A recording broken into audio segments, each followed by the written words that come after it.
Great question. Do believers have commitment issues? Yes, believers have commitment issues. The fact that you're a Christian does not automatically mean that all your issues are solved.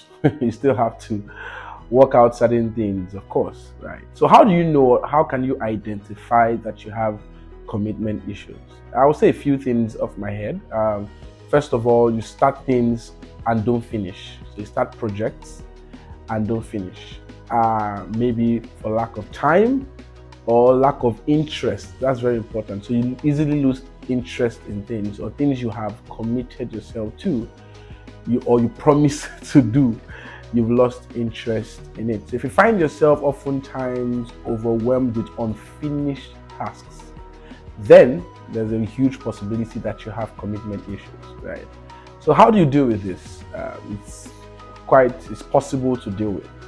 Right, so if you have commitment issues, first things will mean that you are a yes-saying person. So you find it difficult to say no.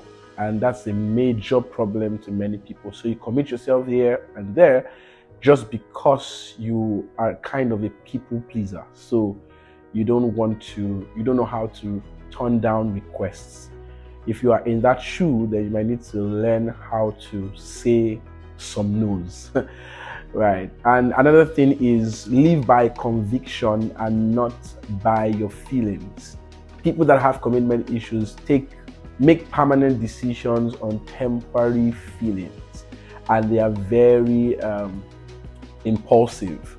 So if you live by your feelings, it means that when the feelings change, you will want to do something else. If you start out something because you're excited, and what happens when the excitement is off? Do you know how to maintain, right, your decision whether or not you still have the feeling that you started with? And that's the definition of commitment. Commitment means to do the things you promise to do, even when you don't feel like doing it anymore, right? So you have to live by conviction. And remember why you started. Of course, it's important. It's realistic, right? And it happens to everybody sometimes when you start something and along the way, you just start to feel like you're no more feeling the whole energy and all that. So, but if you remember your reason for starting, then it will help you to stay on course, right? And what I will say is the last one, really not be slow to promise. Be slow to promise. Right, when I still had a conversation today with someone, I was about to say, oh, I'm going to get, I said, don't tell somebody you are going to do something, right? Put it in a way that is not certain, so you don't promise people and find out that the circumstances makes it difficult to keep your promise.